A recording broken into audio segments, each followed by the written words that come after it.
Assalamualaikum warahmatullahi wabarakatuh. Alhamdulillahirabbil alamin, wassalatu wassalamu ala asyrofil anbiya'i wal mursalin wa ala alihi wa ashabihi rasulillahi ajma'in. Perkenalkan, nama saya adalah Muhammad Diki Adrian. Saya sebagai mahasiswa UMSU Prodi PAI kelas A1 pagi semester 5 dengan NPM 19.010.20019. Baiklah, di sini saya akan membawakan rencana rancangan evaluasi pembelajaran. Nah, yang saya akan bahas terutama di sini yaitu adalah pengertian evaluasi.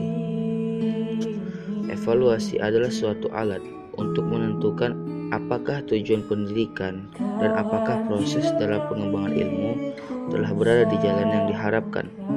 Nah, memang evaluasi ini sangat penting dalam kurikulum atau pembelajaran, karena seorang guru atau calon guru nantinya akan benar-benar dituntut profesional dalam menjalankan tugasnya sebagai seorang pendidik. Di dalam mengajar, nantinya seorang guru dituntut untuk bisa memberikan pendidikan yang terbaik sehingga dapat mencapai tujuan pendidikan yang diinginkan. Evaluasi dalam pendidikan Islam, cara atau teknik penilaian terhadap tingkah laku peserta didik berdasarkan standar perhitungan yang bersifat komprehensif dari seluruh aspek-aspek kehidupan mental, psikologis, dan spiritual religius peserta didik. Oke, langsung kita masuk kepada langkah-langkah evaluasi.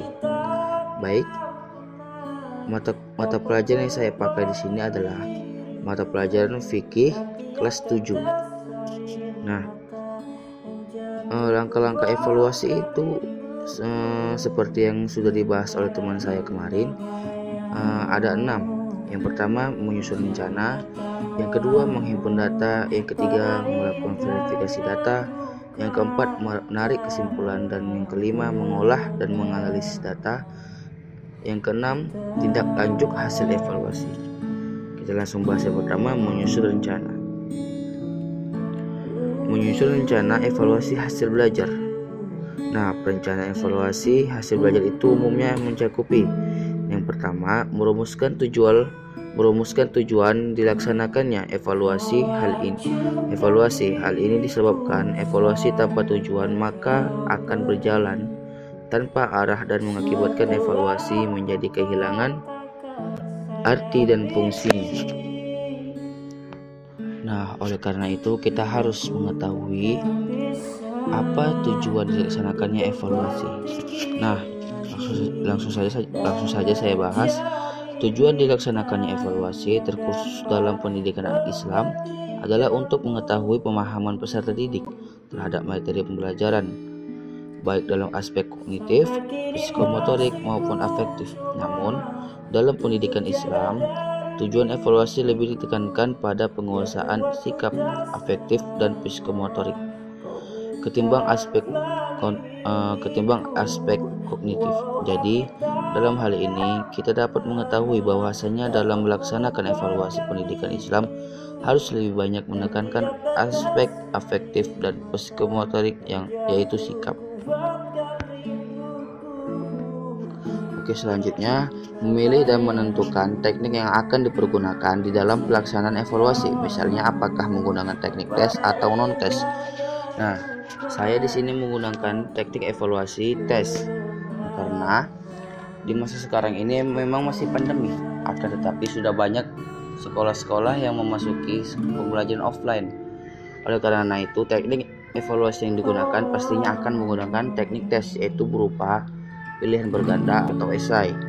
Nah, dari pilihan berganda atau esai ini itu akan mengetahui sebagaimana kemampuan siswa-siswi dalam memahami mata pelajaran fikih kelas 7. Oke, baik, selanjutnya langkah-langkah evaluasi hasil belajar yang kedua yaitu menghimpun data. Dalam evaluasi pembelajaran, wujud nyata dari kegiatan menghimpun data adalah melaksanakan pengukuran, misalnya dengan menyelenggarakan tes pembelajaran. Nah, tes pembelajaran yang digunakan di sini adalah berupa kertas soal dan berupa kertas jawaban yang disitu akan dijawab oleh para siswa dan siswi. Disitulah akan menentukan benar atau salahnya dan bagaimana kemampuan mereka dalam menjawab soal. Yang ketiga adalah melakukan verifikasi data. Verifikasi data adalah proses menyaringkan data sebelum diolah lebih lanjut. Nah, setelah melakukan tes atau mengisi lembar jawaban, lembar jawaban itu akan dikumpulkan dan akan melakukan penilaian dan akan dicek lagi guna untuk memastikan bahwa tidak ada kesalahan dalam penilaian suatu lembar jawaban. Nah, setelah dilakukan verifikasi data, yaitu berarti sudah dinilai semuanya dan data sudah valid. Nah, maka langkah selanjutnya adalah mengolah dan menganalisis data. Mengolah dan menganalisis data bertujuan untuk memberikan makna terhadap data yang telah dihimpun dalam kegiatan evaluasi. Mengolah dan menganalisis data dapat dilakukan dengan menggunakan teknik statistik, misalnya dengan menyusun dan mengatur data lewat tabel grafik atau diagram, perhitungan rata-rata, standar deviasi, pengukuran kolerasi, dan sebagainya. Nah, biasanya di dalam sekolah atau pendidikan itu nilai siswa akan didata menggunakan teknik statistik, misalnya dengan menyusun dan mengatur data lewat tabel grafik, bisa juga dengan diagram atau perhitungan rata-rata, standar deviasi, pengukuran kolerasi, dan sebagainya. Nah, langkah selanjutnya adalah memberikan interpretasi dan menarik kesimpulan. Interpretasi merupakan verbalisasi makna yang terkandung dalam data yang telah mengalami pengolahan dan penganalisisan. Atas dasar interpretasi tersebut akan ditemukan kesimpulan yang mengacu kepada tujuan dilaksanakan evaluasi tersebut. Nah, dari evaluasi yang sudah dilakukan di atas atau dijelaskan di atas, dari situ akan ditemukan bagaimana kemampuan siswa dan siswi tersebut. Ada yang nilainya sudah tercapai dan ada yang nilainya tidak tercapai. Oleh karena itu, langkah selanjutnya adalah tidak lanjut hasil evaluasi. Nah, untuk menindaklanjuti siswa-siswi yang nilainya tidak tercapai, akan dilakukan tes remedial. Nah, dengan harapan dilakukannya tes remedial ini bisa memperbaiki nilai siswa-siswi ini sehingga nilai siswa-siswi ini bisa tercapai. Nah, demikianlah yang bisa saya sampaikan. Itulah tadi rancangan rencana evaluasi pembelajaran PAI yang sesuai dengan langkah-langkah dan penyusunan evaluasi. Semoga bermanfaat. Wabillahi taufiq wal hidayah. Assalamualaikum warahmatullahi wabarakatuh.